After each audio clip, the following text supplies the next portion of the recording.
Hello and welcome on a new episode on Sous la Surface. Today is going to be a bit different because my guest speaks English. So we're going to have some English episodes at some point, and we're starting today. So don't forget to follow us on YouTube and on every other platform because those stories are just amazing. As you know, Sous la Surface is about pressure, handling the expectations. And today my guest is totally just that. Today, we are driving into the extraordinary journey of Ivalu, a chef who has carved out her own identity in the culinary world while honoring a rich heritage. As the daughter of Gaston Acurio, a legendary figure in the Peruvian gastronomy, Ivalu grew up surrounded by the magic of food, but also the weight of great expectations. Determined to forge her own path, she sets out and create a career that wasn't defined by her family legacy, but by her passion and resilience. From mastering a craft in Japan to building a thriving culinary empire in Switzerland, here, Ivalu's story is one bold choice, grit, and unwavering love for food. Ivalu, how are you? Good. Thank you for the nice words.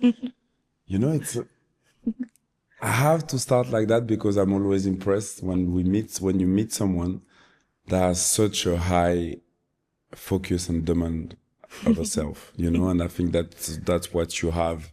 Thank you. And I wanted to ask, where does this passion of evolving comes, you know? I think I grew up with very hardworking parents, of course, both my mom and my dad, and they didn't have a lot of time for us because they were working so much. So my mom really wanted me to find something in which I was good at so that I could be very busy and like a sport or something, you know, that occupied like all my day so that she could work and like I could be somewhere doing something good for my life.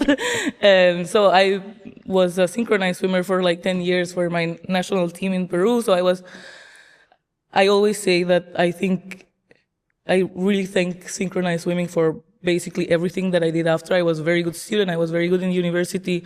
And many people don't understand why I say, but I really don't think I would have been good in anything if it wasn't for the focus that I got through this sport. You know, you really are so determined with one thing, and like you don't have a lot of time for a lot of things, so you really have to manage your time well.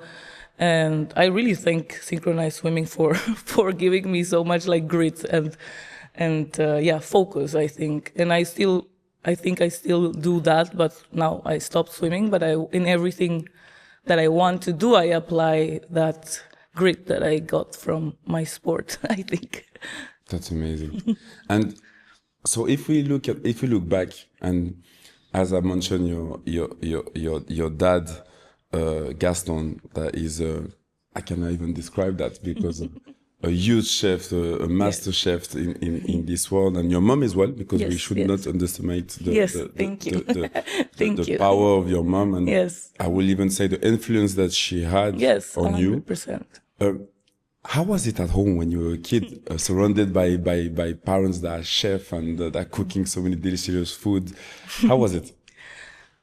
To be honest, I have like really, even though they were very busy, I have only good memories from my childhood. I think the little times that they had, they always gave it to me and my sister, and I only have like good memories of that. I also know that, I don't know, like when they didn't have a lot of time, we would always be in the restaurant when we were young. She would put me like, I don't know, at the bar with the bartenders, even when I was like 8 years old, like helping them, doing something just to have fun, you know, and watching them always being this busy for me was like that's all I saw. So for me, that was normal, and not having a lot of free time was just normal. It wasn't weird. And seeing them so passionate about their work, I guess for them working is not like working, it's just their life, you know, and that's what I always wanted. They never really like wanted, it's not that they didn't want me to like it, but I never felt them trying to make me want to pursue the same career because it's a very tough industry. And now I understand why they weren't like, oh, teaching me how to cook or something, but they taught me passion. They always just wanted me to like something and give it my all. It doesn't matter what it was. Okay. You know? It could be whatever. It didn't matter as long as I loved what I do and I didn't feel like, oh, I have to go to an office. All good with going to an office if you like it, but of course. but they wanted me to find something that I love and that I enjoy every day for the rest of my life, and it doesn't feel like work. So they didn't really push the culinary side onto me. Now I understand it more as an adult. I always wondered why they were like never teaching me how to cook when like They never did? No, never. Wait, they also didn't have a lot of time, but Okay. they, first of all, I think, especially my dad, because he's very emotionally intelligent, I think he knew the pressure that it would put on me if I chose that same career. You know, I think he was aware of that and maybe he just didn't want me to go through that. Yeah. Also, it's a hard industry. Like, you work a lot and you don't make a lot of money, at least for a period of time. Mm-hmm. And to be honest, if I had a kid, probably I wouldn't advise them to do that either, unless it's the only thing you like, which is my case. Like, I really wouldn't do anything else, you know? If that's the case, then okay, go for it, but you're gonna suffer, but go for it, you know? It makes me happy.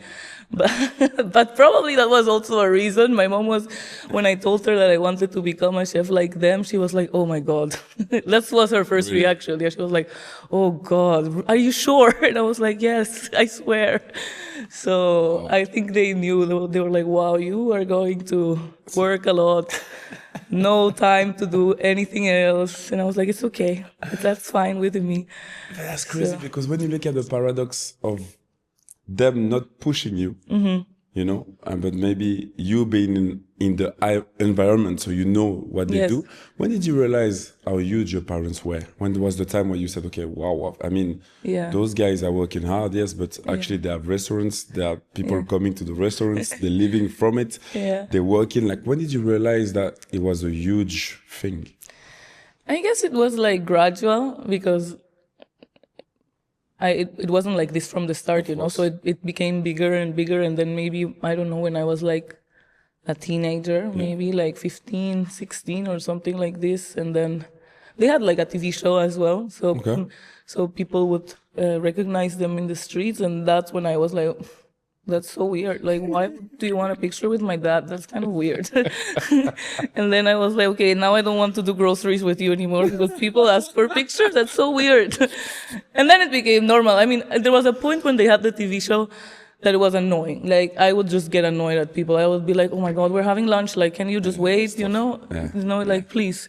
And then also, I mean, this is a bit mean for my country, but in Peru, like, sometimes people, they don't even know who the person is, but just because somebody is taking a picture, then suddenly everybody wanted to take pictures. And I swear to God, half of them probably didn't know who my dad was, but just because somebody was taking a picture, they were like, oh, we cannot miss out. And then I was like, I'm just trying to eat with my dad. It's still like that today, though. It's still, I think that thing of a picture, when people recognize, it's still like that today. Okay. People don't know, but they just want to take Yeah, okay. I thought it was in Peru. I was like, these people, this is so weird. Like, I was like, because I could hear them say like, oh, a famous person. I was like, but if you don't know this person, like, why would you take a picture? For me, it just didn't make sense. And then it like cooled off, you know. Now it was like when they had this TV show that it was a lot, but then now it cooled off. Or like, also I matured. I don't care. Like, if somebody wants a picture, like, go ahead. I don't care.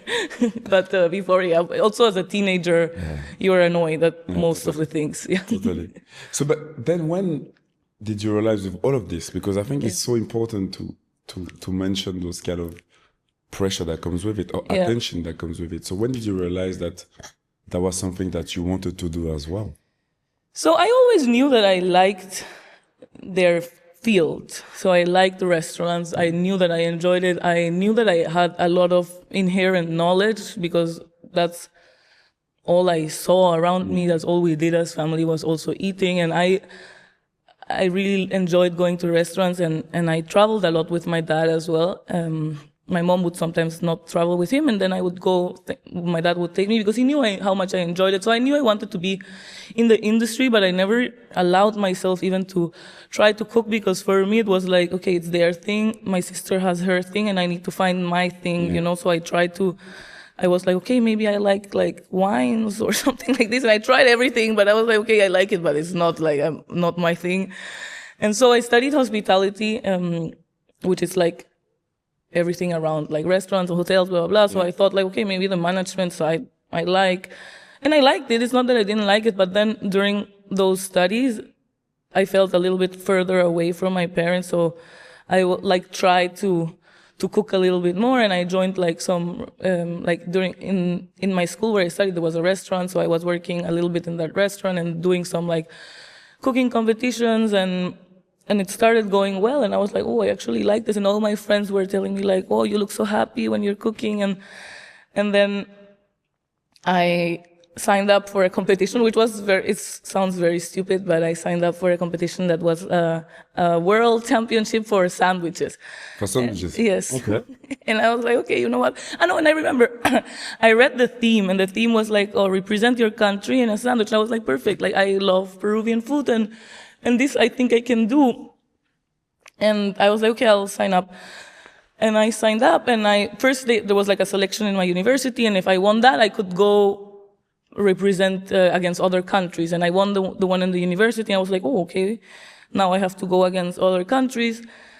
And that's the first time I felt like, whoa, if I don't win this thing, like, I'm done. Like, my career is over. I was like, my parents are not going to love me anymore. Everybody's going to think I'm a failure. That's what was going through my head, you know? How old were you at the time? 19, maybe 20. And it went even worse because I had like the Christmas break, and I went back home, and my parents knew that I was going to do this competition. And I remember I went back home with my idea of what I wanted to do in the sandwich, and I made it for my parents, and then my mom had one opinion, my dad had another opinion, and I remember them arguing about my fucking sandwich. and my mom was telling my dad like, well, if she does what you say, she's gonna lose. And my dad was like, well, if she does what you say, she's gonna lose. And I was just there, and my sister was like, I'm sorry that you have to go through this. And I was like, I just wanted to participate, and now I just hear like, she's gonna lose, she's gonna lose. Wow. And I was like, oh my God, actually, if I don't win, like, I'm done. Like, I'm done. And I remember I texted the chef that was like mentoring me here, and I was like, I cannot participate. This is cause I was like crying, and I was like, I can't, this is so much pressure. And he was like, why? And I was like, no, this is causing like family crisis. Like, I cannot participate anymore.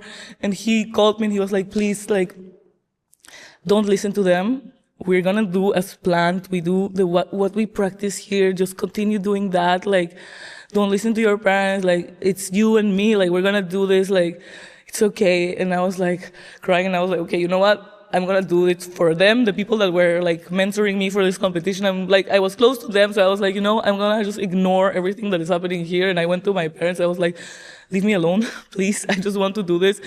I was like, don't even watch this competition. I'm not even gonna tell you about it anymore. Just leave me alone.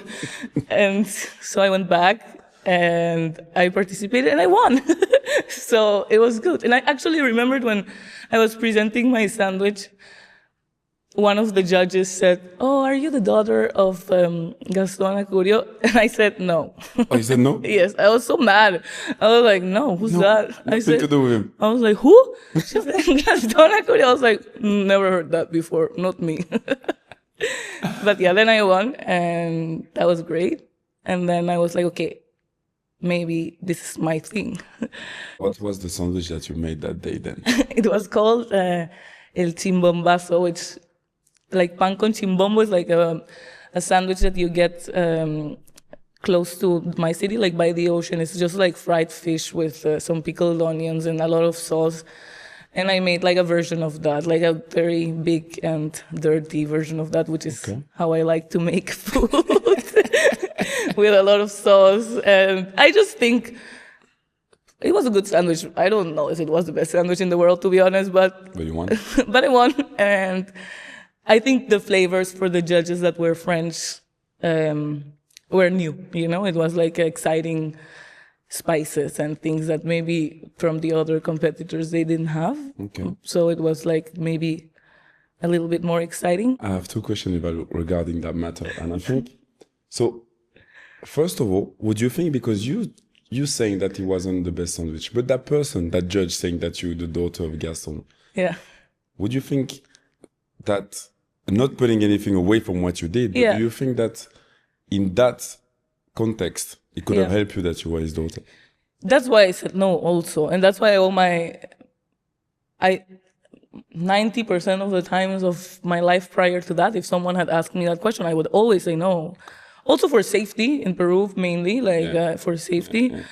And then if it was about anything, I would always say no. And I think it's recent that I'm okay with saying yes. Yeah. And nothing against my parents. I love them with all my heart and I admire them with all my heart and soul, of course.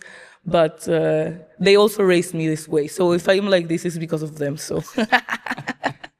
And do you think the moment where they were arguing about Yeah. what sandwich you will make, because you said to me at the beginning, and I think that's very interesting, that your mom, like you said, you shouldn't pursue this career. It's too hard. It's too demanding. Yeah.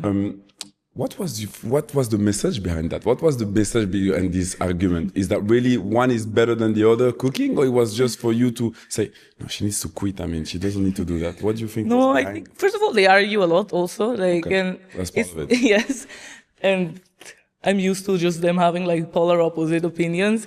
And my mom said she would like. I mean, I understand where both were coming from. My mom was like, remember even like she was saying that she understood. Me, my mom is German, and she says that she understood European palate better. And she was like, it doesn't matter if you like this sandwich, we have to make something. And she was like including herself in the competition like it was hers. She was like, we have to make something that white people like it's for Europeans. And my dad didn't agree with that. So I remember that was like the argument. And they're both obviously very competitive people, and they I mean, I also understand like they probably understood. Like, they know I'm competitive, so they probably, they just wanted me to win, but they didn't realize that that was affecting me so much. After that, they realized, and my mom was like, oh, we fucked up. Like, she's just crying about this fucking sandwich. And like, this is our fault. And then they both would come to me and they were like, it's okay, you do whatever you think is best. Like, they would separately come to me like, I'm sorry. And I was like, it's too late. I'm stressed. Hey, but you know, the thing is, like, now I see it and I understand it. That means that, of course, you're in a field where they are master at it. Yeah. And now you want to make your own path. So tell me how important it was for you to distance yourself from it. Yes. And to go to Japan, for example. For me, it was important more. It was like a personal thing. Like, I wanted to know whether I was good at it or not. Because still, even with that competition, I still felt like, oh, people maybe knew, or, that question that they asked me, I still felt like, oh, some people, even here, they know. The competition was in Paris. And both of my parents studied in Paris. And so I was like, oh, no, like, I don't know. I still felt like I was too close here and that people still brought him up sometimes. And so it was like more for myself. I wanted to know if I could do it, and I wanted the opinion, because in the end, like, cooking is making other people happy, and totally. The opinion of others matters the most in this career. So I wanted to see if I could get that validation somewhere where nobody knew about my parents, and so I was like, okay, I want to go do this in Japan. It was not only because obviously Japan is so far, but I also love the culture and I love Japanese food, and it was like perfect. So I felt like if I got the validation there and if it went well there, then I would have enough confidence, because I was also obviously lacking confidence. In the end, I didn't know it was confidence. But if I'm afraid to do something, it's because I don't know if I'm good at it. I'm lacking the confidence, And once I did that course in Japan, and then I graduated as the best one in my course, and my teacher offered me like an internship at his Japanese restaurant, which is crazy, and then I was like, okay, maybe I'm good, I was like, okay, this feels good. And then I ended up staying for so long there. I always had a job and it always went well, and after like almost 4 years in Japan working, and that I had the confidence to go. I mean, it was a very hard place to work in as well. I wanted to leave eventually. Experience, yeah. Yeah, and then I got the opportunity to open a restaurant here, and I felt ready, you know, and I was like, okay, now I'm okay. I proved myself that I could do it by myself, and that's why I was okay with moving here and doing this. Talk to me about that, because I love Japanese food, and most of the people love Asian food, Yes, you know. yeah. Talk to me about the culture and the discipline that it Oh, goes it's with crazy, the Japanese cuisine, yeah. because I don't think that people understand No, it's how crazy. hard or how Yeah. disciplined and how like Yeah. culturally it's such a huge thing Yeah. over there. It is crazy, to be honest, and I didn't expect to like it as much as I did. Like, probably the first 6 months that I was there, I really didn't like anything about it, because also, like, I come from a family where my mom is the queen, you know, and it's like a woman's world, and then you go to Japan and it's not a woman's world at all, and and it's the opposite, and especially not in the kitchen, and but for some reason, it doesn't intimidate me like that when I'm like surrounded by men, I'm like intimidation zero. That's from my mom's side. Okay. So I still worked, and I accepted also some things that I would never accept people to tell me in Europe, you know, because I know that it's different circumstances. You allow people to say different things, because I know it's cultural as well, you know. So if somebody would say some things to me that they say to me in Japan, like if it would happen to me here, I would probably slap someone in the face. But if it was in Japan, I accepted it. Even if my mom was like, oh, that's crazy, you should never accept things like this. I was like, no, mom, it's cultural. It's okay. Like, I don't take it bad. Like when they would tell me like, I don't know if I was, for example, I was cleaning one time, I remember, and one of my chefs said like, oh, you're going to be a great wife one day. Of course, if somebody says this to me here, I'm like, bro, like, It's not happening. excuse me? First of all, it wouldn't happen, but if somebody said this to me here, he's dead. But there I was like, thank you very much. Because I know it's cultural, you know, he didn't form of mean respect. it. Yes, he didn't mean it bad. Like, Okay. and this I learned also with time. It made me so much more tolerant to things, you know, and I feel they taught me so much. And I also feel that I taught them a lot as a woman as well. I feel they open up. I was like, the last 2 years I was working in a restaurant where I was the only woman and like 6 men. And in the end, we were like best friends, you know, and we would go out to eat. And this is really rare in Japan to see. And I felt so privileged to be a part of this group of Japanese men. It was amazing. For me, I felt like I was in a movie all the time. I was like, whoa, this is never seen before. Also, like a European woman, you know, like not a Japanese, like a Western woman. So yeah, it was, but the discipline, yeah, I mean, the culinary world in general is very demanding and very long and very disciplined. But in Japan, on top of that, on top of the long hours, there's like a hierarchy that you need to follow. For example, like for like maybe one year, I was only like washing rice and doing staff meal. And that's how it is for everyone, you know, and you just accept that. And you're like, okay, I'll just wash rice another 12 hours today. Like, that's great, but that's what you do, you know. And as like from the Western culture, you are so ambitious, and every day more like people want shortcuts and be good faster and blah blah. So normally people go there and wash rice for 2 weeks and they already want to do something else, but it doesn't work like this in Japan. You need to accept that the process is slow and it will be slow, and that's why they are so good at the things that they do. And you have to accept. And then if after 1 year they allow you to, I don't know, like maybe cut some vegetables, you fucking feel honored for that. You know, you're like, whoa, I moved up today. I'm cutting onions. That's great. It's like this, but it's amazing. I learned patience, you know, and then you also see like people, even maybe that were younger than me at the time, but they already were there for like 2 years, and they are doing something that you're not allowed to do, but you see how good they are at this. You also accept, like, actually, I should be washing rice. They are so much better than me at cutting. Like, this is what it takes, you know, and you learn about patience and you learn about like dedication, and they really do one thing and they do it every day for so long and they perfection it. I really don't think, I think like if they keep doing that, like they will just be so much better than the rest of the world. Because here we're looking for shortcuts all the time, you know, we want to do as much as possible all the time and we want to skip steps and blah, blah, blah. Like this. In Japan, no. Like, it's like there's no shortcuts to anything. They just do one thing and they do it well. And I just really think that they are unbeatable. Okay. Not only in food, like I think in everything. I love that country so much. Exactly. So the thing is, like, now we're speaking about a fact that is, there's not a lot of women that are chef, for example. Yeah. And now you come very in a high demanding culture where, first of all, there is not many women in the kitchen. Yeah. But you come with a name that not everyone knows, but you know, and you know the expectation that comes with it. Yeah. How do you make your mark? Because you said to me that you've been washing rice, or then you cut onions. But when is the time where you say, okay, and they can see that you have that talent? When does that come and when does that occur? When they leave you that space to actually do something, show us something. Yeah.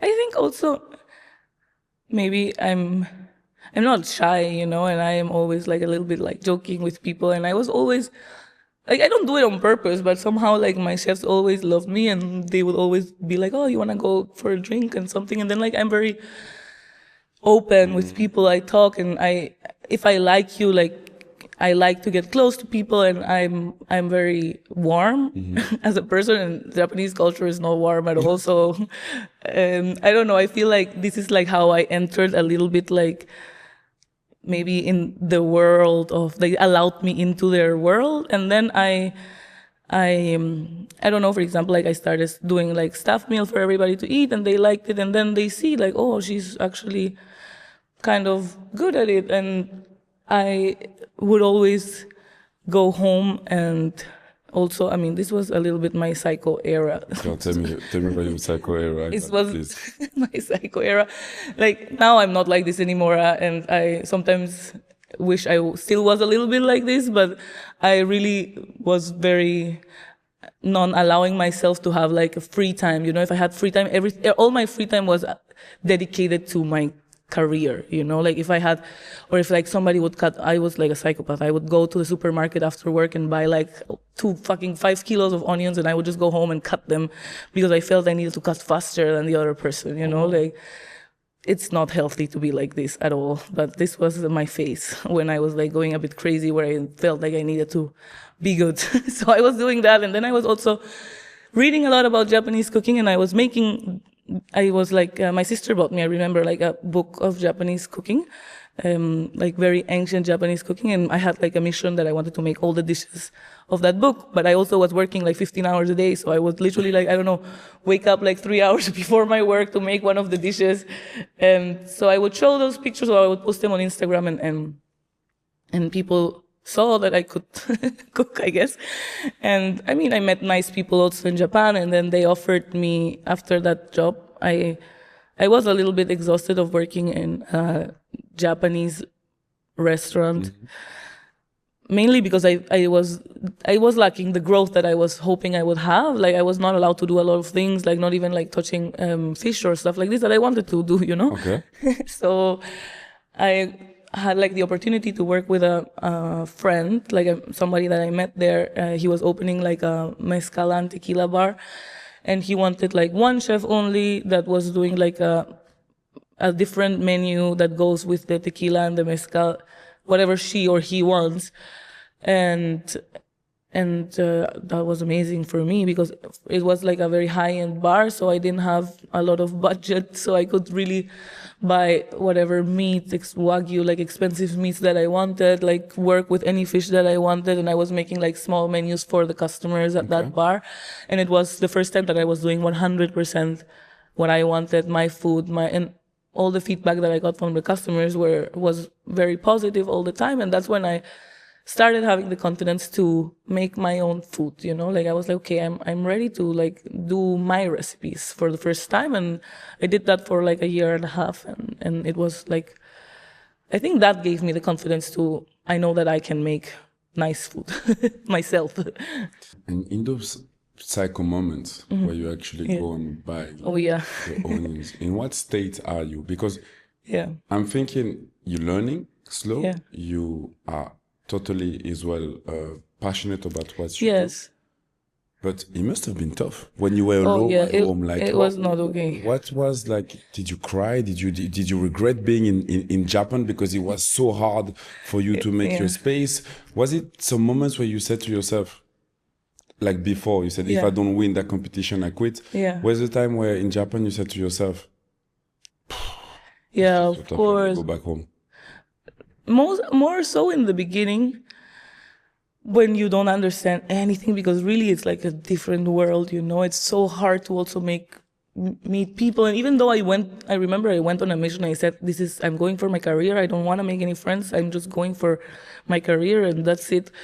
But then when you actually have no friends and nobody to talk to, it's very hard, you know, like, and nobody understands you even, like, and I didn't want to be, it would have been easy for me to just go and make Western friends, but I didn't want to be that. I've never wanted to be like that person that I'm from Peru, I'm Latina, and move somewhere and only has Latino friends. No, I moved to a country to get to know the culture, you know. So I didn't want to be that person that was just hanging out with white people in Japan. That was not my goal, and I really tried to mingle with the culture. But if you don't speak it or if you cannot read it, it's really hard. So you feel alone. You feel that everyone's better than you. So I was like trying to catch up, you know, and doing all those psychopath behavioral things where I was doing like crazy things, like buying the entire supermarket worth of onions to just cut them at home and throw them away, which was crazy. No.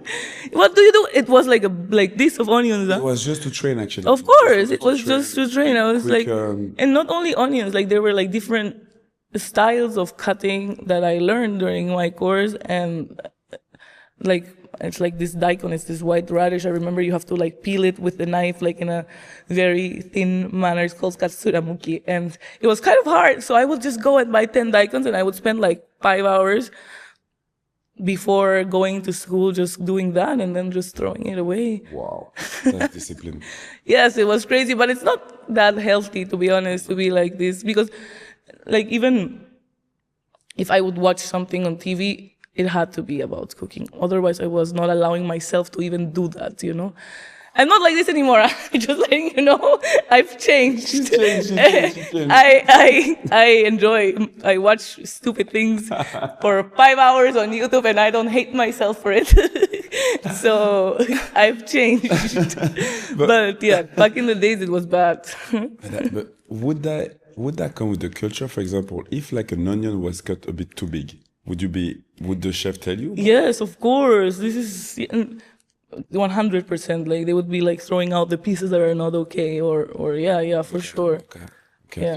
so, So I understand why you did it. Yes, of course. Yeah. No, they are very meticulous with everything. That's why until you cannot cut the onion exactly the way they want or whatever other vegetable, you wash rice. So Ivalu, when did you, because of all this heritage, because we're speaking about, I think, one of the best cultural culinary, what we can speak about, Peruvian. Yes. That now is a big thing in Europe. Yes. And Asian food has always been a huge thing. How do you manage to actually bring to the table your own creativity? You know, because the thing is like you have this influence and you have this heritage. So how is now the Ivalu recipes or let's say mindset or view about how food should be consumed? So I had like a little bit of a struggle coming also here and trying to do Japanese food because I'm not Japanese and I am Peruvian, but I never really worked in Peru. Totally. And I feel really confident in my Japanese cooking skills. My ex-boyfriend was Japanese and I would make all Japanese food for him. And I mean, I'm sorry if he's listening, but I would make better Japanese food than him. But he's an amazing human. But so I felt really like, I was like, okay, to be honest, like, I think like my only reason that I thought like maybe it's okay that I make Japanese food, at least I have a Japanese boyfriend. He's not my boyfriend anymore, but I was like, okay, maybe at least I have this, like, connecting me to, I didn't want it to feel like a cultural appropriation, you know, or like, I don't know, it felt not correct, but I also didn't feel, it didn't feel correct for me to make Peruvian food either, because I also haven't worked there, and I didn't live there in the past 10 years. So I also felt like I can't do Peruvian food because all the Peruvians are going to be like, no, why would you haven't never even worked here and now you're talking about Peruvian food like this? And personally, I also don't feel Peruvian food is my strength. I know the Peruvian flavors that I like and I incorporate them in my food, but making Peruvian food is absolutely not my strength. My strength is making Japanese food. That's it. That's what I'm good at, and Asian food in general. And for me, it was like a little bit of a struggle. So I always use the word, if you see in like my brands or restaurants, you see Japanese inspired, because I don't want people to think that I'm trying to make 100% pure Japanese food, because this is not what I'm trying to do. And I always say that I get inspired in Japan and I make it my way. And it's okay, like not people really want like authenticity nowadays, but we're not all authentic, no one is like 100% authentic anymore. And in the end, you are from the places that you have, or the people or places that you have been in your life or you have been through. So yes, I'm 100% Peruvian. I feel 100% Peruvian. But I'm actually like blood-wise half German, but I don't feel German at all. I feel Peruvian. But I also feel a little bit Japanese, to be honest. I was there. There's where all my culinary knowledge comes from. So that's part of me. And I really had to come to terms with that. My business partner right now is Japanese. So I would always in the beginning say like, it's his like restaurant. Or I would always try to be like, let's make like people look at him so that I have a reason to make like Japanese food. But now I came to terms with it, and I'm okay with saying that I make Japanese-inspired food because that's part of my story, and I make Peruvian also inspired food. I don't make like authentic Peruvian food, but I use what I like from both cultures, and I mix it in my way, and I think people like it. Yeah, we'll come to that. Were you ever scared to breaking barriers? Because as we spoke, there is not a lot of women in the in the kitchen, not in the kitchen, so in the culinary world. Being chef and being like maybe top chef, and I hope it will change. And you're the plan of that. But who was your inspiration? Of course, your mom. But then growing up when you were in Japan and being in such a hostile environment where it was so hard, what was the reference like? And were you at some point, let's say, like, am I going to be able to make that job? Like, is it possible? Like me, Ivalu, the young Ivalu, me, now moving to Switzerland and making something different that's never been done before, maybe, Yeah, I think my mom always told me that when they opened their first restaurant in Lima, she always told me that she never... a lot of people start businesses and they think like, oh, is it going to work? Is it not going to work? Like, she was like, it's weird to say, but I never had a doubt in my mind. Like, it was like, we did it and I knew it was going to work. And she was like, maybe it sounds crazy to people, but she was like, failing was never an option, like it was going to work. That's it. Like, it was like, I was so sure about it. And I genuinely felt the same. It sounds weird, but of course you're scared. But in my head, it was like, this is gonna work. Like, it has to. It's not like it has to. If it doesn't, I will make it work, Like, even if something's wrong, like, I'm making this work, yes or yes. Like, this is happening. So I went in with that same mindset. Like, of course, you're shit scared, of course, and stressed, and I would cry a lot as well. But it was always with the mindset that it is going to work. It's gonna happen. And if it doesn't, I will make it work. Like it's always been like this. And I still do the things. I've had things not working sometimes too, but it's part of it. Now I have more confidence also in knowing how to handle those situations better. So yeah. Why Switzerland, Ivalu? Why this country when you had the chance to be in Paris, in Lima, in Japan, in different worlds where, for example, the culinary world is a bit more developed, advanced. True, 100%. It was hard. Huh? Exactly. So tell me, why Switzerland? So my business partner now, he is Japanese, but also Swiss, and his parents have been here for a while. And we actually went to the same university, but we were not friends when I was in Lausanne. But he was living in Japan at the same time as me. And we connected a bit when we were both in Japan through food, because we were both working in restaurants.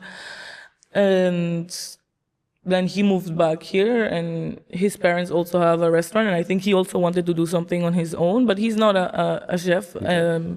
He sees more like service side and management side, and so he was looking for a partner on the culinary side, and he once sent me a message randomly, like on Instagram, like, hey, would you be down to do like some casual like Japanese food? I was posting a lot of my food also on Instagram back in the day, so okay. So he told me like, oh, would you be down to do something like together in Geneva, like open. I have like this opportunity in like this food court. We can do something small and see if it works. Like we see how it goes. And I was in Japan and I was like, maybe it's a good idea to just like try this out and see. Like I was still working for someone, and it was like giving me a little bit of more independence, you know. And okay, you were starting. Yeah, exactly. And even putting that, like, even if after that maybe I wanted another job, like just having that on your CV, like, oh, I created this brand is good for me, you know, regardless of what happens. So I was like, okay, let's just go with this. And I was like, okay. And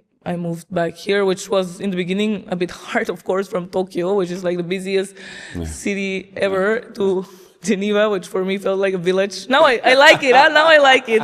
Now I'm like comfortable. I like my life, and I'm happy here. But the change was difficult. Yeah. The change was hard. Sure. Yeah. When you arrive here, so you have this idea, you have all the posts that you post on Instagram.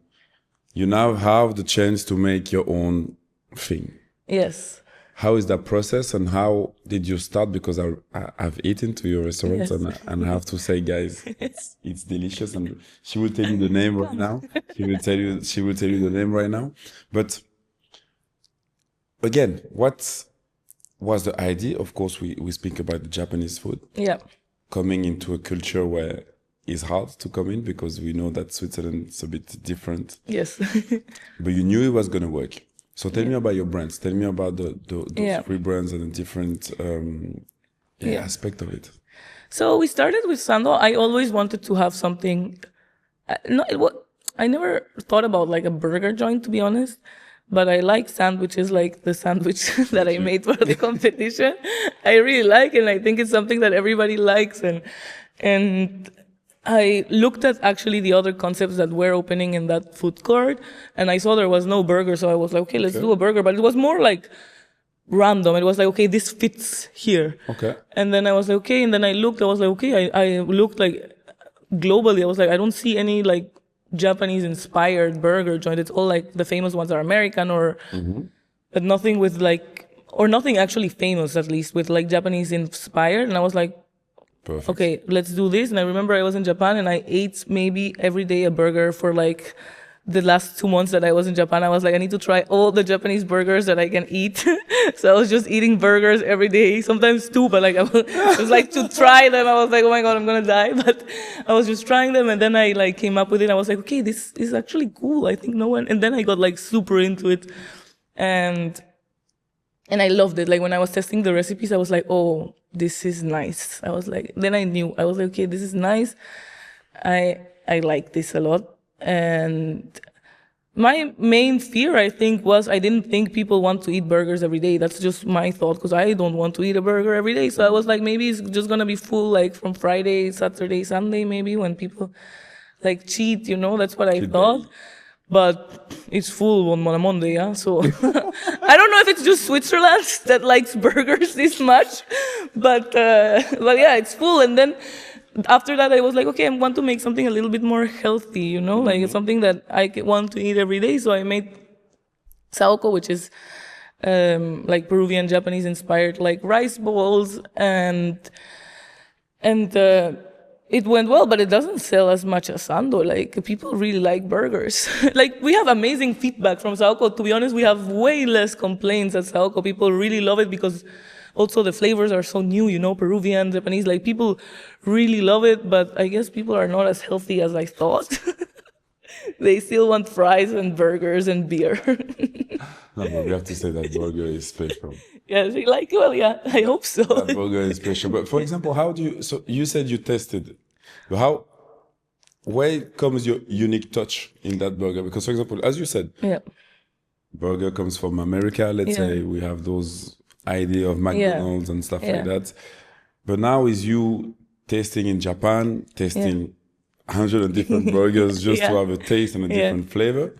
How do you come with your own? What does it make the difference from a chef to another, for example? What's like the So I feel like it's your first, like I wanted to just have like a good burger, and then I see like, okay, how can I make this Japanese? So for me, the Japanese side comes from like the sauces and the techniques, or like the pickled vegetables that you put inside, or like, you know, American style burgers are like full of things and like super big, and Japan is very delicate and very straight to the point, and just like one small sauce can make like a big difference because it's well made. So for me, that's what I wanted to do. I wanted to keep it simple because I do feel that I make things that I want to eat. So sometimes I feel a lot of people sacrifice their essence to please a lot of people.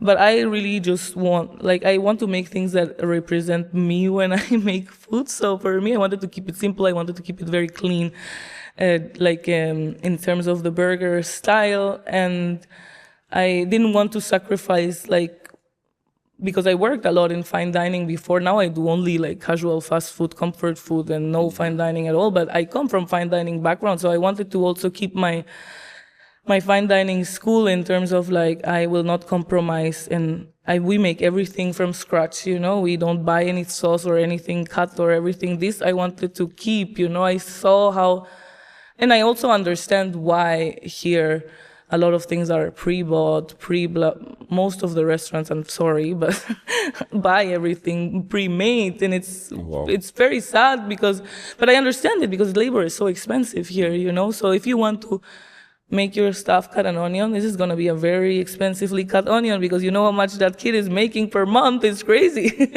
So, but I didn't want to sacrifice that. So we still do everything from scratch, and then, so you make your research, you eat, you taste, blah, blah, but still I feel every chef has their own personal touch, you know. So I feel if you keep that close to your heart and you make sure that everybody in your team tastes and they understand, because I'm not making the burgers there anymore, you know, but I have to trust my team to make them exactly the way I want. So it's also your responsibility to make them taste, to make them understand, to make them, give them a reason on why they should be doing it this perfect every day, you know. So it's like, if I was there every day, probably I could only have one shop and it would be exactly the way I wanted. But now, like, the responsibility is to teach others and give them a reason on why they have to deliver exactly what you want. So it's like, when you make like concepts that are like scalable, or you want to scale, like, this is the hardest part, you know, like being able to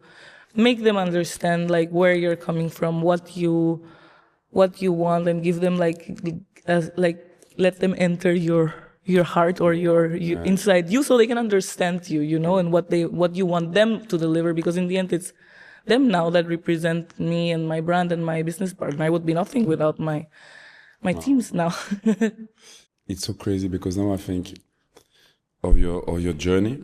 So now you're the boss.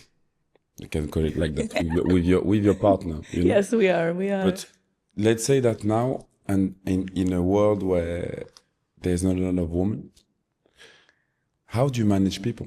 How stressful is it? Because as you just said it, and I think it's very important, they have to understand where you're coming from. They have to understand what this burger represents to you. They have to understand what this bowl represents to you, with the flavors, with the taste, with everything. How are you able to connect with so many people that you now have in your team? You know, because it must be a lot of work connecting with everyone. It's hard. Speak with everyone. Listening to the problems as well, for them to understand. Like 100%. You know, so how do you deal with that? I would say probably this is the hardest part of my job. Sometimes I always joke and I say, like, I do HR now. My job is not a chef. I just do human resources and I speak to my staff every day, and that's all I do. And sometimes it's very exhausting. Sometimes I'm like, I always tell my business partner, hey, I was a chef. Now I do human resources here. I guess 12 hours a day just speaking to people.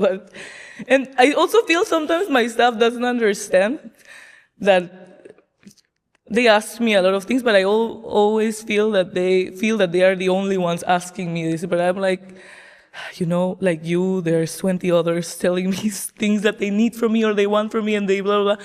So it becomes a little bit overwhelming, of course. I love them all to death. They are like my kids. I always tell them they're all my 25-year-old kids. So I love them, and if somebody leaves, because people leave, like it's normal, it's for me like a breakup. I always cry for like 1 week, and I think that it's my fault that they are leaving because I did something wrong, now like one of my managers from Sando here is leaving, and she's the sweetest human in the world, and she's also not only the sweetest and smartest human in the world, but she's so good at her job, and I feel like, wow, how hard it is to find someone like this, but I always make sure that they know how much I care for them, I love them, and I think they know. They know. But yeah, for the way I think grown as well is when I was the manager at the shop, when we had one and I was there like cooking every day, I was not very kind and nice. I was just very stressed all the time, and I come from fine dining, so for me in my background, it's normal to shout at people because I've been shouted at all my life cooking, like people just shout in kitchens and they tell you you're a piece of shit because you forgot to take out the trash. It's normal in the cooking world, Sometimes people throw things at you and... Oh, wow. You were like that at the beginning? And yes, it was bad. Really? It was bad, man. It was so bad. I was horrible. And they always tell me, because she was also there when I started, and she was like, wow, you have grown so much. And I was like, I don't know if I've grown, or I just don't have this role anymore. I wonder if you put me back as a manager role, if I would become a monster again. I don't know, maybe. I don't know. But to be honest, I was a bit mean, but I always apologize. This I have to admit. Like, if I behaved bad, I would go back and be like, I am sorry, you did not deserve any of the things that I said. But yeah, it's the fine dining background, like you get told that you are a piece of shit for, I don't know, not folding your towel correctly, or like you forget to put like one little flower on the dish, and then the chef would look at you like, oh, don't even come to work ever again, like this, for like small little. And then I'm like here opening a burger joint, it's like fast food, and I'm treating the restaurant like it was fine dining. That's my fault. Like I shouldn't, I cannot expect like students that have never had a job before to behave like this. But I was like, if you were not on like 5 minutes before at work, like if you start at 10 a.m. For me in my school, how I've learned that you have to be there at 9:50 already with uniform, hands washed, like 5 minutes before preparing your station. That's normal. That's how I learned it. So I was treating my restaurant, which is a burger place, like this, and that was not okay. It's not, you cannot treat like people like this, especially if they're applying to work for you at a burger joint. But yeah. And then when I outgrew that position and I like had someone for that position, of course I didn't have to deal with that anymore. I have someone now that has to deal with that. So now I just have to be angry to one person. Wow. And it's to my manager. I'm like, okay, this is kind of dirty, so now you shout at them, not me. But now I'm not like this anymore also. Like, of course, I'm like, you have to find a balance between being strict and being nice. Of course. But because also if you're too nice, then also they get bored, they also want to feel like they are motivated pushed to every day, pushed into something. So you have to push to a point, but without making it hostile. And to be honest, I think it worked quite well. I had maybe in 3 years, maybe just one person quit for the reason like I don't want to work here anymore. Other people like the girl that is leaving, she is opening her own restaurant. So I feel it's like she learned and now she wants to open, which is good, But quitting in 3 years, just one person in this industry is almost unheard of. People leave this industry in like 2-3 months. They hate it. And I feel I must be doing something right for people who want to stay with me and work with me. So I think I'm nice, even though I'm crazy. I think I'm still nice. Maybe a little bit crazy, but I'm nice. And so what's the worst thing that you actually did or said that you regret? Oh, this I remember. It's very bad. Tell me. I pushed someone, and this was not nice. I know I like pushed him away because he was doing something wrong, and I just pushed him away. This was, maybe it doesn't sound that bad, but in that moment, after pushing him, and he said to me like, "Don't push me," then I realized, yes, like I should not push people. This is, but I only did it once. And I remember I when he told me like not to push him, I felt so bad, and I'm like a very emotional and sensitive person, and I will cry about something for a week and just remind myself that I'm a horrible person until I feel I've done enough, like, I don't know, like damage control. And then I just went to the toilet and I was crying for like, I was like, whoa, this is bad, like. And then I just went back. I was like, I am so sorry. Like, this is like, I don't know why I become this monster when I'm under stress here, you know, like I should have not, this is not okay. Yeah, so this was like personally bad, but I also remember in the beginning when I didn't like how a burger looked, I would like dramatically just take them and like throw them in the trash, making sure that the person that made it knew that I didn't like his burger. Okay. So I would just take it and be like, trash, make it again. This, I don't think it's that bad because I had like standards. Yeah, I would just be like, okay, do it again. I was not being mean to the person. I was just like, no, I don't like it. So I would just throw it, which is not something I probably would do now. Also, we have like, it's just more standardized now. It doesn't happen. Like, of course, if something looks very ugly, I would be like, no, do it again. But I probably wouldn't like dramatically throw it like into the trash like I used to do. Also, it's not nice for the customers to see someone like they're like throwing the wow, I was so dramatic. Yeah, but it's the learning curve, and you came from a very disciplined world, so I guess it's as well it's your heritage that you had. And the thing that I'm asking is like when you were in those periods of stress, what was the discussion that you had with your parents, for example? How would they guide you? Because now you're in Switzerland, now you have your own restaurants, now they must be so proud of you. Yes. How do they help you in those moments to actually say, Ivalu, relax, or no, you're right? Like what was the let's say the view on those kind of moments? So when I was like having when I was being a little bit more anxious and mean at work, this I would share obviously with my parents, and my dad would be like, don't. Like this, you don't do. I've done it too, he would say. Okay. My mom also. But you will never be proud of that. Like ever in your life, there's not a reason. There's not a moment in your life where you would be like, oh yeah, it was okay to throw like a cutting board at someone. No, it's true. You're never going to be proud of shouting at someone because you were under stress. No, it's stupid. Like you just don't do it. It doesn't matter. There's no excuse to it. The only thing you can say is, I'm sorry, I was learning, but it's still wrong that I did it, you know, like it will never be right. And that's what my dad told me. And I remember he was like, the sooner you can stop it, the better, because obviously he's also done it. My mom has also done it. They were throwing things at each other at work. And I remember like my dad would throw like cheese at her. My mom would throw like a bottle of Coca-Cola. I remember like this. And I don't think they remember it with like joy.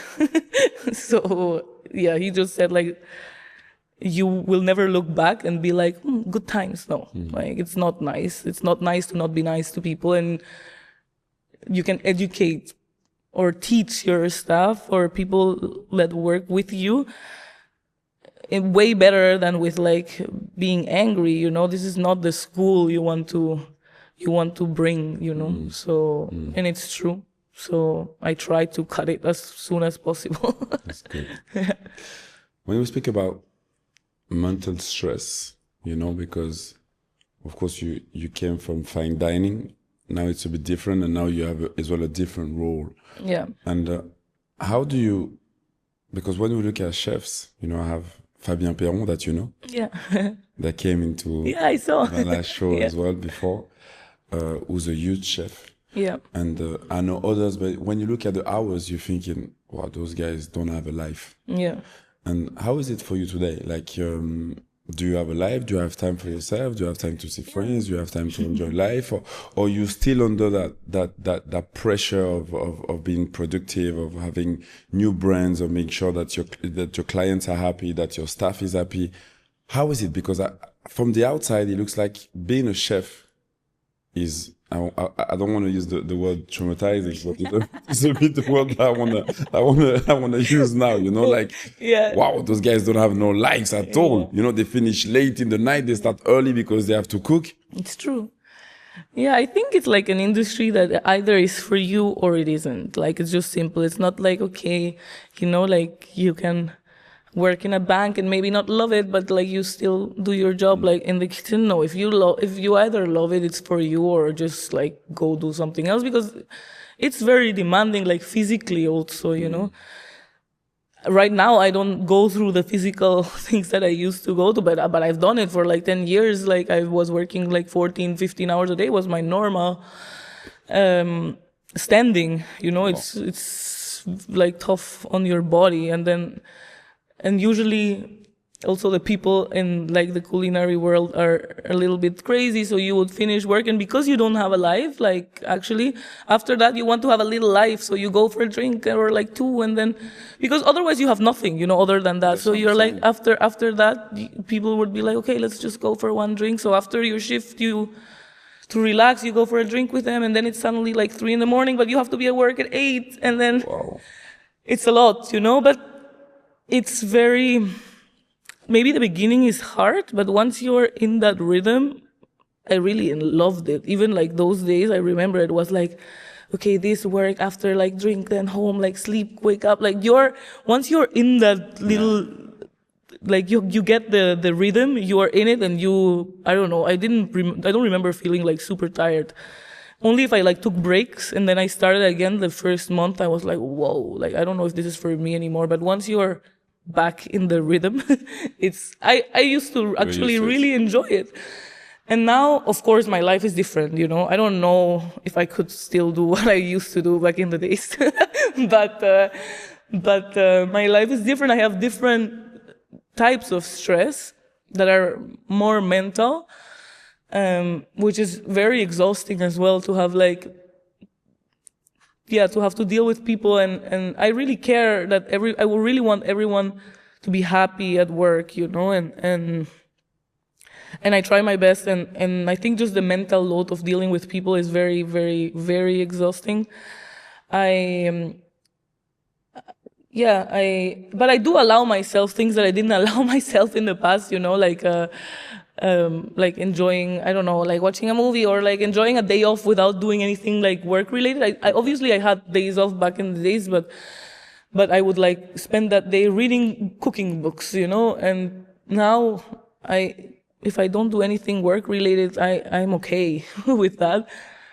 I think this is also thanks to my ex-boyfriend. I don't know if he thought I was crazy or something, but I remember that he would be like, oh, let's watch a movie. And in my head, the stress was just like, whoa, am I going to spend 2 hours not learning something about my job? And I would just pretend that it was like, yeah, of course, let's watch a movie. But in my head, I was like, fuck my life. I'm wasting 2 hours of my life.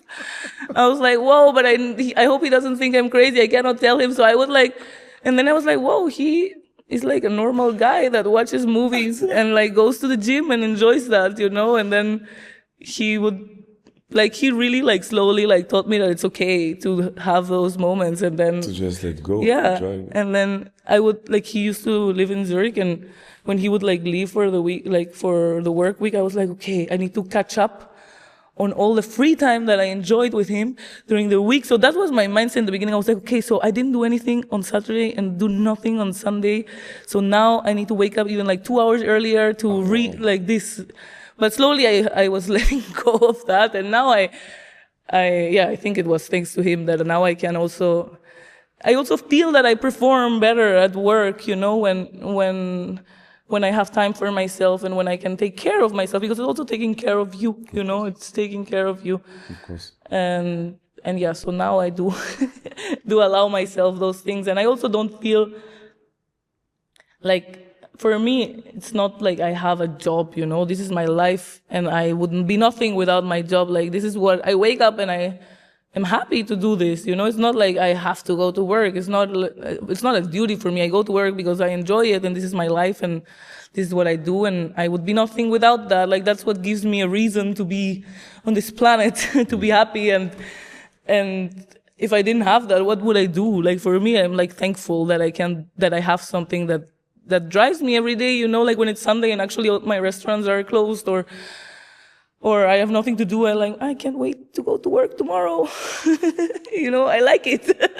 I enjoy Passionate. it. Yeah. Passionate. Because what else would I do? I like it. Like, it brings me joy. Like, the other day somebody told me, like, I don't know, like, was complaining about work, and I was like, wow, like, I would be nothing without my work, like, this is what I do to exist, and what I talk about, like, like, this is what makes me happy. And I just was like, wow, I'm like very lucky that I can speak like this about my work. I've never once complained like, oh, fuck, I have to work tomorrow. Never. Like, this is weird. Like, I would never say that. Okay, yeah, sometimes I'm tired. Sometimes tired. But I don't go like, fuck, I have to. No, never in my life have I said that. And what happened when you're home and you've been cooking and you've been, because now you're a chef? And Yeah. do you allow yourself to order things, or you always have to do between fine dining or what you do? Do you always prepare yourself something at home, or you are more like, you know what, let me just chill out and order pizza tonight or whatever? You don't want to see my history on Uber Eats. I destroy Uber Eats. I love it. Even though you're a chef? Yes, of course.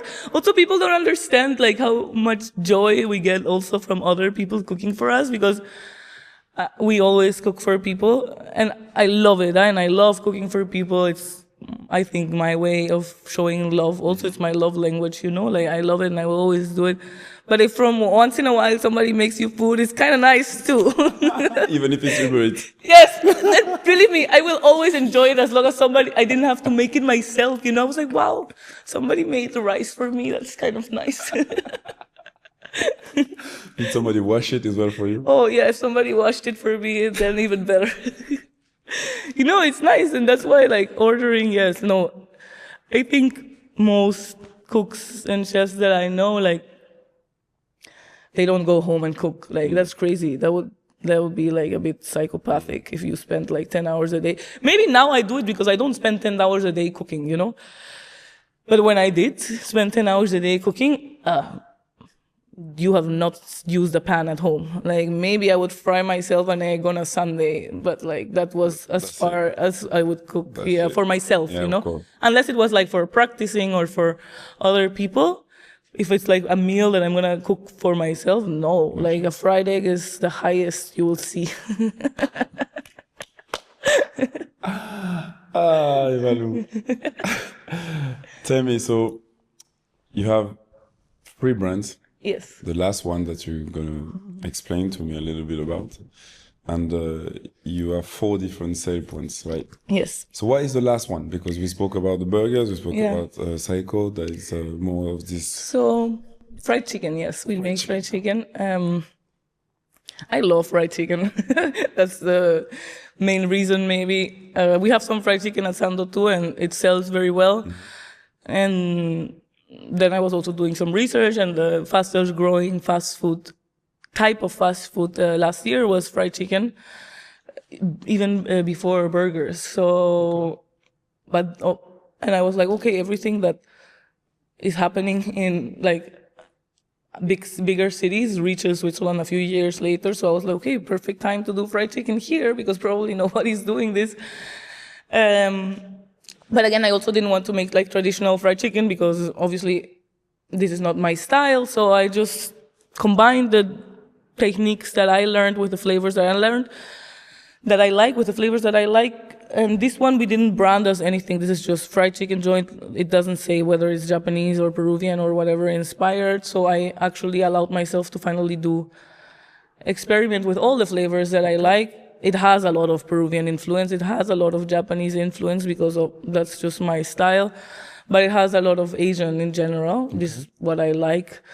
In terms of like the sauces and everything. And I thought it was like, a type of restaurant that you can easily scale.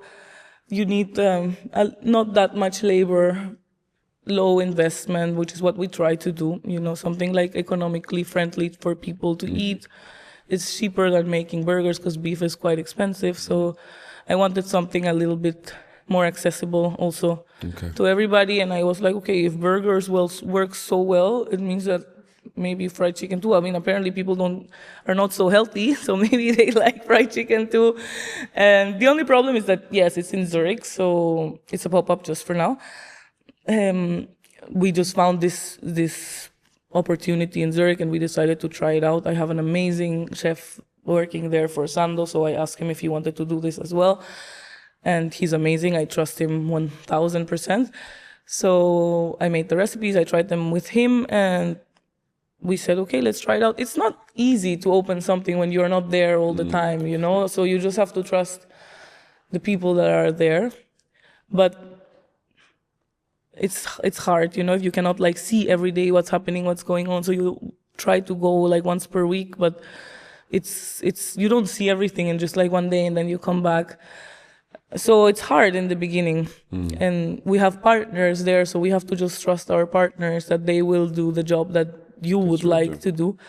So in the beginning it was a bit hard. It's obviously you open a new brand, and here at least I can take care of the marketing, or I don't know, seeing if people come, blah blah. But from far, and Zurich is not my city, so I don't know a lot of people there. So it was hard to bring people, but it's always good once you bring a few people that like it and then they share it and then blah blah, after people start speaking, if they like it, that's your best marketing, just people speaking about it.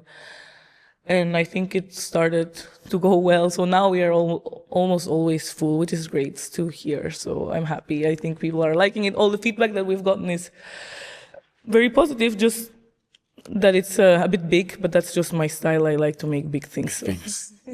How is it called? Lulu's. Lulu's. Yes.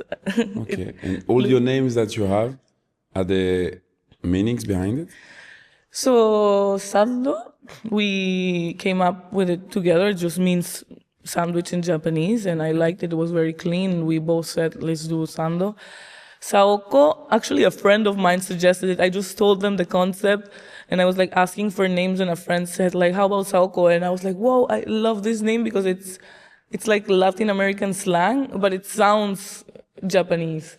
The Saoko with K, it just looks like a Japanese word, but it's actually a South American slang that means swag. So I was oh, perfect. So I was okay, cool. Nice. This one I liked. And when I suggested it to my business partner, he was sold, perfect. And Lulu's, we actually had a problem with Lulu's. It was going to be called June's, which is the name of the daughter of my business partner. And I thought it sounded so cute, June's Fried Chicken. I was oh, so cute. I loved it. And she's the cutest thing in the world. And I was oh, she's going to have her restaurant. I was I was perfect. Imagine she grows up and then suddenly she knows she has a restaurant under her name. That's so cute. So I was very excited about this. But in the end, we had some internal problems and they didn't want this name anymore. Okay. So I was actually with my mom in Miami, and I was Mom, the name is canceled, but we had all the branding already done with June's. And I was we need to find something to replace it with the same amount of letters. And my mom just said, how about Lulu's, out of nowhere? And I was oh, sounds cute. So I was okay, let's do it. And I asked my business partner, do you like Lulu's? He was oh, I love it. Now I like Lulu's. I love the name. Yes. Experience of the mom. Yes. I was okay, now I think it looks really cute, Lulu's. So. Nice. And how now do you see the future? Because if we look at your dad, Gaston, yes, has over, 100 restaurants maybe in the world, opening a last one in Dubai, you said. Yes. What's your vision on where you want to go, Ivalu? Now you have 3 brands with 4 different sell points. Yes, I would love to have at least 100 sandals. That would be great. Okay. Yes, but first we need to make it very like a little machine, that works by itself, so you can open it in other countries. We have had a lot of, I was joking the other day also with my sister, because a lot of people come to Sando and then, I don't know, they're from another country and they're oh, I'm an investor. We should open this in Lisbon. We should open this in this place. And they actually follow through, and they all make like group chats, like called Sando Lisbon, Sando Paris, Sando blah blah. Okay. But none of them exist, you know. Like Sando Lisbon doesn't exist. Sando Paris doesn't exist. But if you look at my like WhatsApp chats, I have like maybe 10 different groups of sandos with the name of a city. No way. And I was like showing my sister, look, if I had all these sandos, like I will be so cool. But none of them exist yet, hopefully yet. But I have like so many WhatsApp chats with random people that came to eat. And they liked it and they want to open, which I'm very grateful, of course, that they liked it and that they make these WhatsApp groups. Like, I'm so grateful and I just hope that all of them happen. That would be amazing. But it takes some time, you know? Of course. It takes some time. But yeah, people really like Sando. They love it. So yeah, I'm hoping this one, can grow. I mean, I hope all of them can grow, but for now, I want to chill out on opening different brands. I want all of them, like these three, I'm very happy. I knew I always wanted to do fried chicken, and it happened. And I want just to make sure these work on these, and I will not make a different brand for now.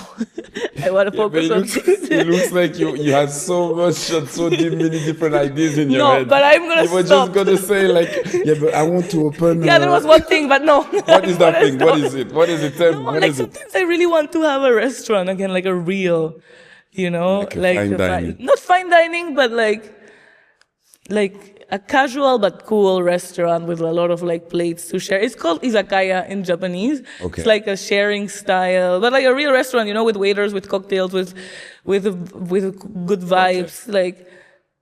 But maybe in 10 years, yeah. For now, it's okay. For now, I'm gonna focus on my small restaurants. I love it because you are so ready to take on the world, you know. It's like you are so ready with Sando, with Zaiko, with Lulu's, with everything that you're doing to take on the world. And that's good. Thank you. Well, that's nice to see. Yes, you have to go like this, no, through life with anything you do. It's like, it's exciting. Otherwise, it's like if you stay just with what you have, like you lose a little bit. I wake up like excited every day, you know, like, oh, what am I gonna do? This has to be better today. Like I make like plans. For this week, I want to improve this. For next week, I want to improve this. And when I go on holidays, like next week, I'm going back home, I panic. I'm like, 3 weeks without my babies. I love it. Yeah. I love it. So where can people find your restaurants? So we have 3 in Geneva. We have Sando. We have 2. One in Terracière and one in Confederation Center. Mm-hmm. We have Saoko in Confederation Center. And we have Sando also in Zurich. And we have Lulu's in Zurich. Actually, 4, 5. 5? 4. How many? 10? No, 3 Sando, 1 Saoko. 5. Oh, I lied to you. It's 5. 5. Wow. Yeah, Okay. 5. So you see, you're growing without even knowing that you're growing. And we want to make Lulu's because people like it, and we have a lot of followers from Geneva as well, and they all ask us like, oh, when is it gonna be in Geneva? So we want to at least start it like on Uber Eats, so we can make like a few items, maybe from Sando or from another restaurant. So that people can try it here too. But this is for next year plans, okay? Next year? Yeah, okay. When I'm back from my vacation. Okay. And for example, for the French people that are watching us, because there is a lot of people from Paris. Yeah? When is it going to be over there? Paris is very close, actually. So yes. You want them to come? Yes. Paris is coming. Sando Paris. We're gonna have it probably next year, actually. Oh, yeah? Yes. Oh, it's coming. Yes, it's coming. This one is the one that is more advanced. Okay, guys, so we have a breaking news. Yes. I don't know if I'm allowed to. No, just kidding. Yes, of course. I'm allowed to say it. Ivalu, last thing. I just want to know, with all this heritage, with all this culture, with all this experience, if you had one dish to make, what would it be? One dish. That tells your story. No, that tells that, I don't know, with the people that you love. If you have to share something that tells your story, like what dish would you make? What dish would I make? With the heritage of your parents, with your experience in Japan, with what you're doing here in Switzerland now, what would it be? You know, it's gonna be a very random dish and very maybe boring for a lot of people. Okay, why?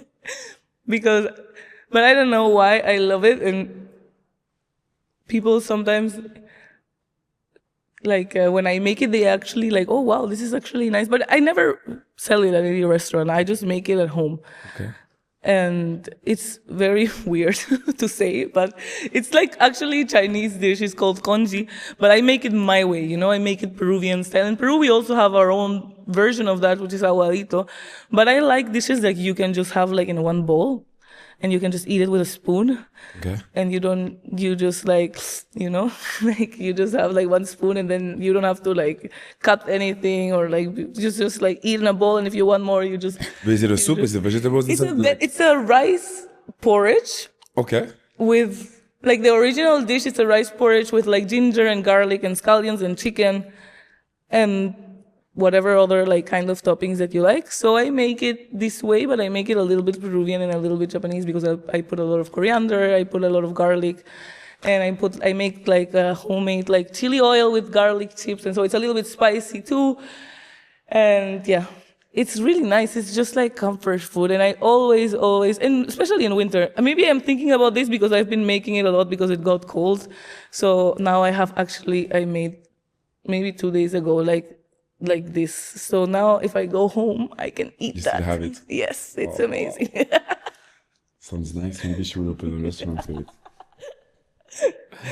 Yeah.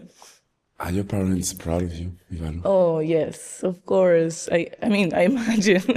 I imagine. Yeah, of course they tell me, and they always support me and help me like with anything that I ask them. I always, mostly always like about work. I probably text more my dad, and he's very direct, you know, and he's like, okay, this works, this doesn't, like blah blah. And if I have like emotional problems at work, I call my mom, and she's very mom, just great mom with that. But they're both great, yeah. And are you proud of you? Yes, I think so. You think so? Yes, no, I'm proud. I'm proud. Yeah. I'm proud. Sometimes we are hard on ourselves, no? Yeah.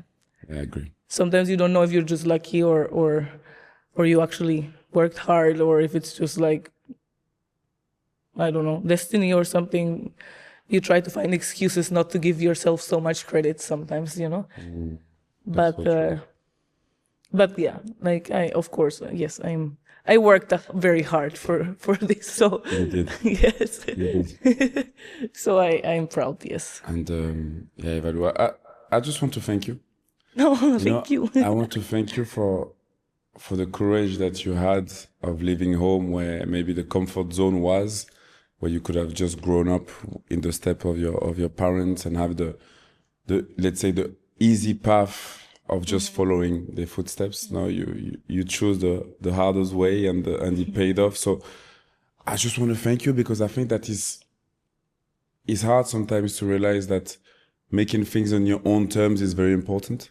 Yes. And not just being, you know, in the footstep of someone, even though they are someone, people that you respect and they are your parents and you see all the things that they did, but to go away from that and just do your own thing is, for me, is breathtaking. Thank you. And I really want to thank you for this exchange and yeah, keep going what you're doing because, guys, the food is great. Come. No, seriously. And now I'm not joking. It's unbelievable. So we will show the brands and everything. But yeah, I just want to thank you for your story because I feel that it will open the eyes of the industry and just you're amazing. Keep going. Thank you so much Keep going. for having me.